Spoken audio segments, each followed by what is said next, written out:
poked at you like you were a machine, testing buttons, toggling emotions, recalibrating your reactions until they thought they had your formula cracked. Every insult they disguised as sarcasm, every withheld word, every calculated silence. They used it like a scalpel, trimming you into a version they could manage. Not love, not respect. Manage. Because that's what control truly seeks. Not partnership, not understanding, but ownership. And they thought they had it. You gave them enough smiles to keep them confident, enough vulnerability to keep them invested. But beneath your silence, a revolution was forming. Not the kind that explodes in anger, but the kind that leaves quietly in the night and never looks back. They never expected that, because their arrogance made them believe your presence was permanent. You see, manipulators aren't creative. They're repetitive. They run the same scripts over and over, hoping you forget you've already read them. At first, maybe you did. Maybe you rationalized, gave benefit after benefit, doubt after doubt. That's what control feeds on, your empathy, your unwillingness to accept that some people don't misunderstand you by accident. They misunderstand you by design, because clarity threatens control. And so they twisted the narrative, made you the overthinker, the dramatic one, the difficult one, until you questioned your own instincts, until their voice in your head sounded louder than your own. But something cracked, something deep. One day you heard yourself again, and in that moment, the leash snapped. You stopped needing their approval to trust your own clarity. That's when the real shift began, when you stopped arguing, stopped explaining, stopped shrinking. They noticed. Oh, they noticed. Not with words, but in the way your silence became different. It wasn't passive anymore. It wasn't pleading for peace. It was loaded, final. And they didn't know what to do with that, because their control relied on access, emotional access, psychological access. But you had slammed every door quietly, and by the time they realized it, you were already gone. Not physically, energetically, spiritually. The light was off. The bridge was burned without flame. You didn't walk away. You evaporated. And they, once so proud of how easily they could move you, now can't even find the blueprint. They started reaching for you, through messages disguised as checking in, through mutual friends planted like spies, through social media breadcrumbs to bait your attention.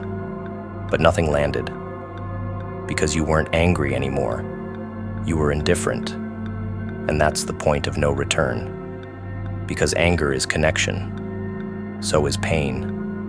But apathy is a locked vault. Apathy means you don't even feel the need to be heard anymore. You've stopped rehearsing speeches in your head, stopped imagining closure. You found peace not in the apology, but in your own evolution.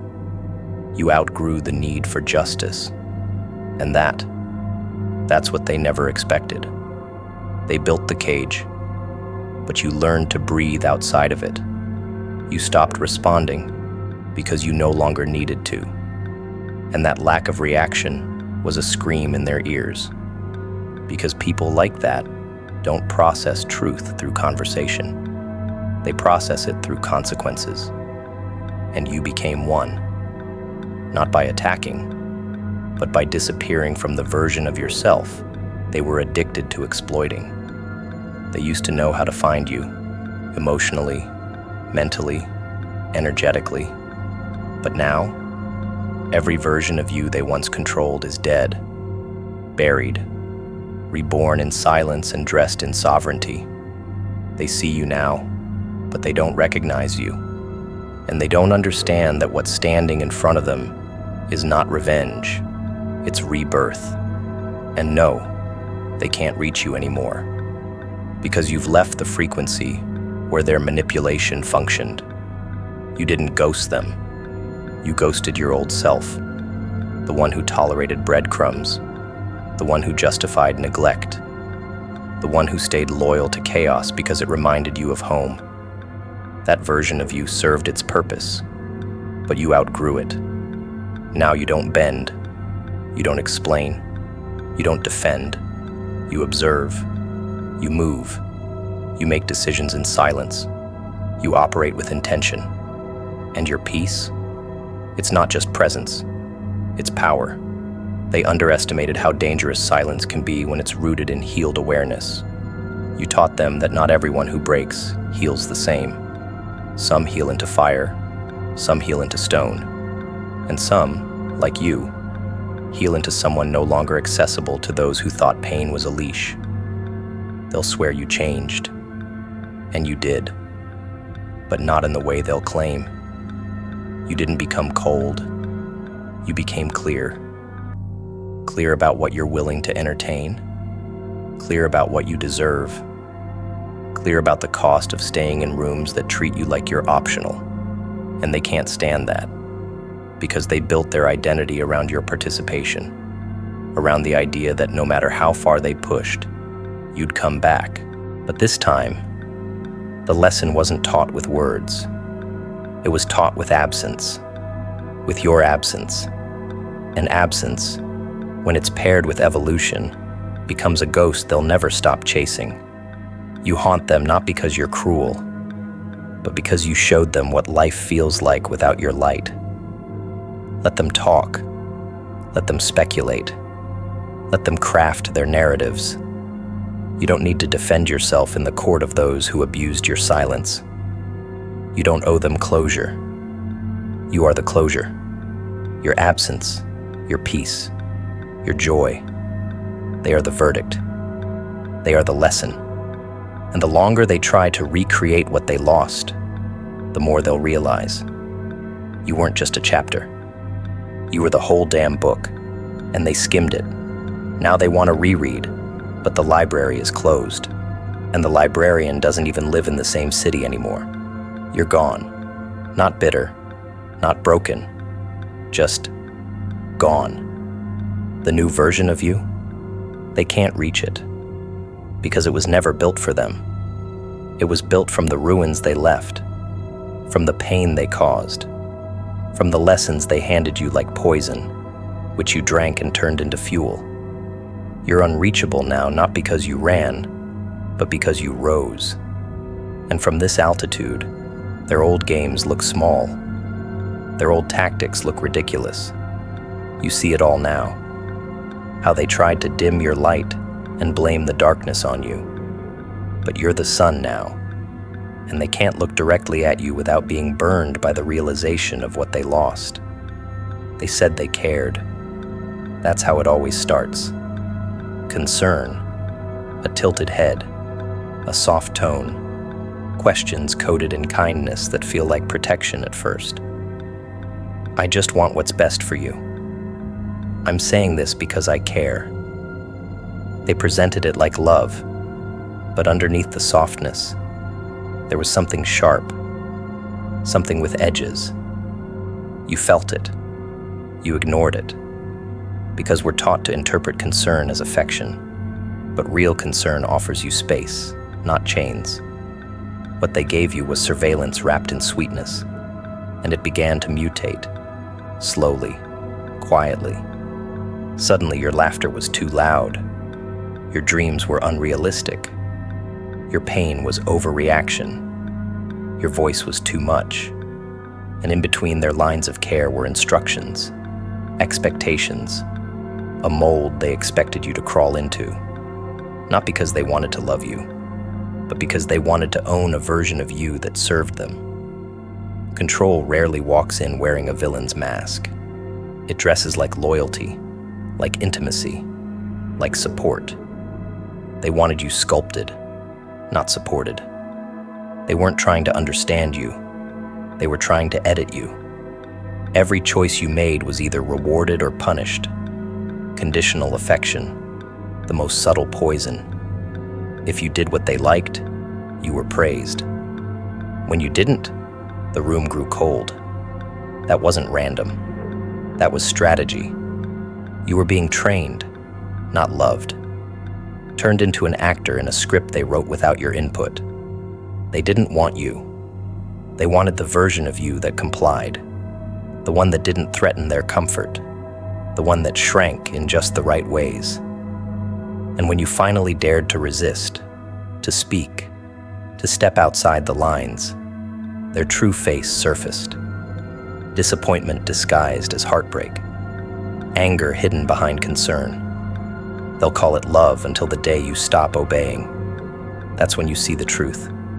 Their love had terms, expiration dates, hidden contracts.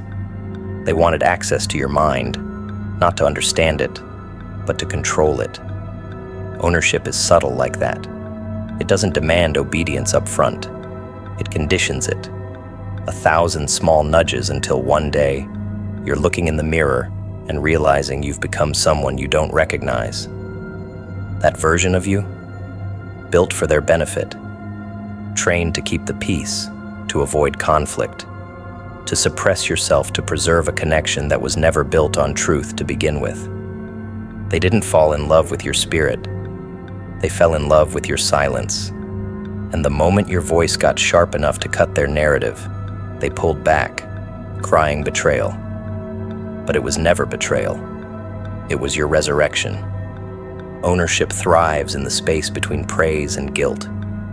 It's a balancing act designed to keep you confused, just valued enough to stay, just doubted enough to stay small. They don't tell you what to do. They suggest. They don't forbid. They disapprove. And over time, you begin to police yourself. You edit your laughter. You rethink your opinions. You second-guess your instincts. That's how they win. Not with force, but with influence. Not with chains, but with suggestions. They become the voice in your head that questions your intuition, the shadow behind every decision, until your life becomes a performance, and they're the audience you're trying not to disappoint. And when you finally walk off the stage, they don't know how to cope. Because control can only survive in the theater of obedience, and you've burned the damn curtains. You outgrew the role they wrote for you. And that's when their concern turned cold, when their affection started curdling into critique. You were no longer the project they could manage. You had become something dangerous, autonomous. You started asking questions instead of seeking permission. You started choosing paths that didn't involve their approval. And that's when the mask slipped. That's when their love stopped sounding like care and started sounding like threat.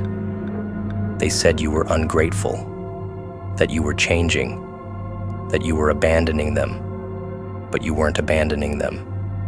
You were abandoning the script, and people who love control can't handle rewrites. You stopped being a product of their molding and became a force that demanded to be met, not managed. You learned that love without freedom is manipulation, that concern without respect is surveillance, that support without space is suffocation. And the more you peeled back their words, the more you saw the strings. They weren't supporting you, they were monitoring you. Every compliment was currency, every gift a debt. And now, you see the cost. They didn't want your strength. They tolerated your strength when it served them. They didn't admire your uniqueness. They wanted to edit it, clip its wings, package it into something palatable. And now that you've said no more, now that you've said I choose myself, they call it betrayal. But betrayal only exists when there's a promise. You never promised to become their puppet. What they loved was your obedience, your dependence, your devotion when it came at the cost of your identity. And now, stripped of access, they fumble, because their affection was never designed to support your flight. It was engineered to keep you grounded. They whispered dreams into your ear as long as you didn't fly higher than they could reach. And when you did, They called you selfish, disloyal. They tried to shame your freedom. But that's how ownership reacts to autonomy, with bitterness disguised as heartbreak, with guilt dressed as nostalgia. But no amount of sweet memories can buy back your compliance, because the cost of staying would have been your soul. And you finally understood that the only promise you owe in this life is to yourself. You didn't become selfish. You became sovereign. You didn't become distant.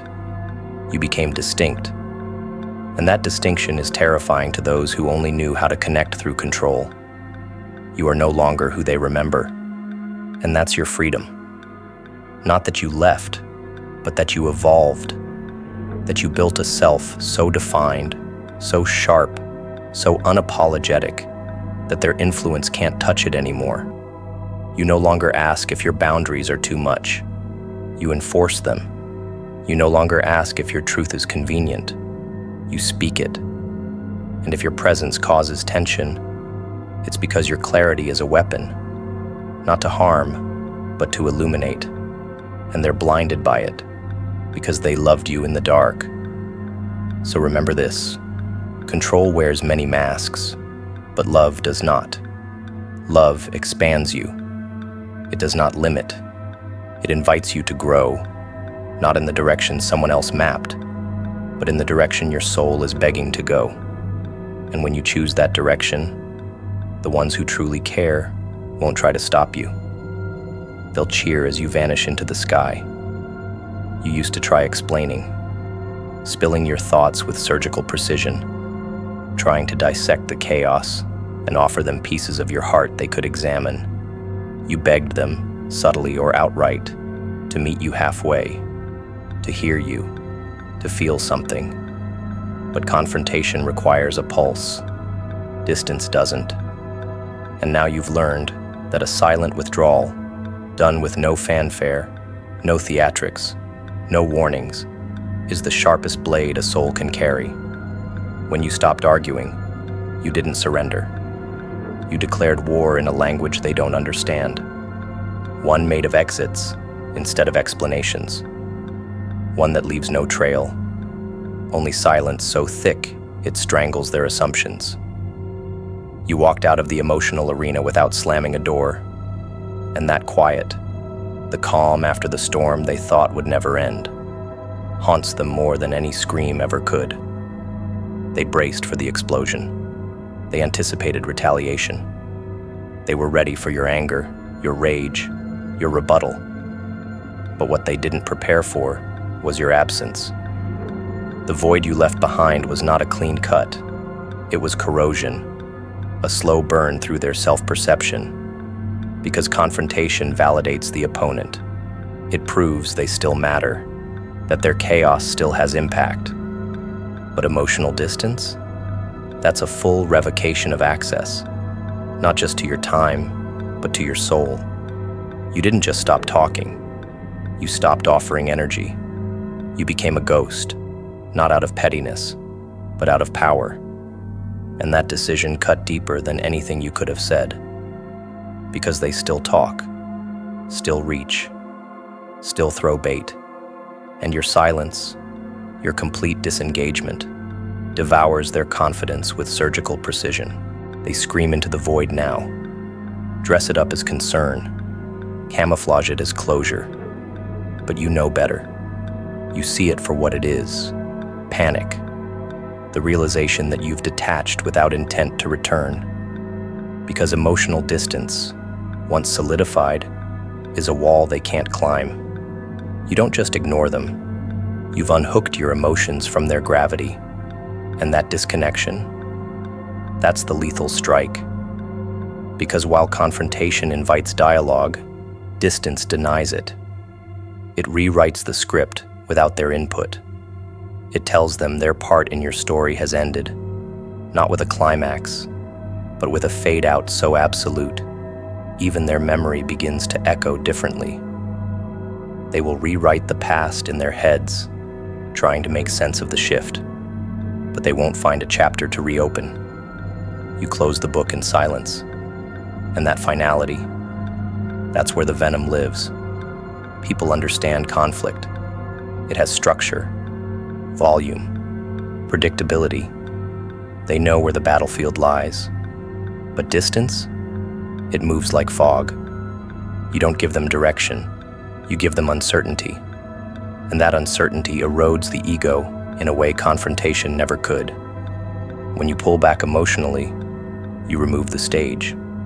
You deny them the audience. And suddenly, they're performing for an empty room. Their tactics bounce off the walls, unanswered. Their words fall flat. Their presence becomes irrelevant. And in that irrelevance, they begin to fracture. Not from your words, but from their absence. Because you were the mirror, and now you've gone dark. And without reflection, they have to face the raw, unfiltered reality of who they are without your emotional investment. You made them believe you were dependent on connection, that your emotions were currency they could manipulate. But now, they see the truth. You were loyal, yes, but not desperate. You were present, but not owned. And your emotional withdrawal has shown them that their power never existed. It was borrowed from your attention, your time, your effort. Now that the supply is gone, they feel it. Starved of the very energy they once treated as disposable, they try to provoke you, not to win, but to feel relevant again. But your silence answers for you, and that silence says, "You no longer exist where my emotions live." That sentence, unspoken yet undeniable, suffocates their illusions. You didn't need to destroy them. You just stopped reacting. Your absence becomes their obsession. Because emotional distance doesn't just disconnect, it deconstructs. It leaves them alone with the question, why does this no longer affect you? That question, once born, multiplies. It breeds doubt, regret, insecurity. They retrace every step, every word, trying to pinpoint the moment they lost their grip. But it wasn't one moment. It was 1,000 tiny ones. Moments you allowed, tolerated, absorbed, until one day you decided their chaos was no longer a home for your peace. And so, you left, not with rage, not with cruelty, but with clarity. And clarity doesn't need to raise its voice to be heard. It simply leaves. And in its place grows an echo that gets louder every time they remember how much noise you used to make trying to be understood. You used to beg them to see you, to meet you where your wounds lived. Now you let them sit alone in the ruins of their own neglect. That's not vengeance. That's evolution. You're not punishing them. You're protecting yourself. You learned that trying to explain yourself to someone committed to misunderstanding you is spiritual suicide. So you stopped. You stopped defending your truth. You stopped auditioning for their empathy. You stopped offering insight to people who only listen to use it later as leverage. And in that refusal, you took your power back, not with a war cry, but with a whisper so final, they mistake it for silence. But it's not silence. It's you healing so deeply that their name no longer echoes through your soul. They say the opposite of love is hate. They're wrong. Hate is still engagement, still connection. The true opposite of love is indifference. That numb, distant energy that says, you no longer have access to what I feel. That's the final cut. Not the argument, not the tearful goodbye, but the unspoken declaration that they no longer matter in the world behind your eyes. And they feel it. Every time they think of you and wonder why your name no longer carries fire, you've gone cold, but not frozen.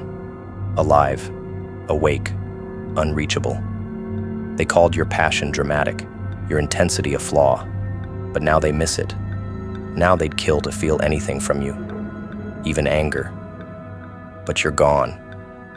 And emotional distance is a ghost that haunts without making a sound. So don't respond. Don't clarify. Don't meet them in the middle. You've crossed into a place they can't follow, where your peace is no longer up for discussion, where your presence is earned, not assumed, where your emotions are guarded like gold, not thrown like breadcrumbs. Let them spin in their stories,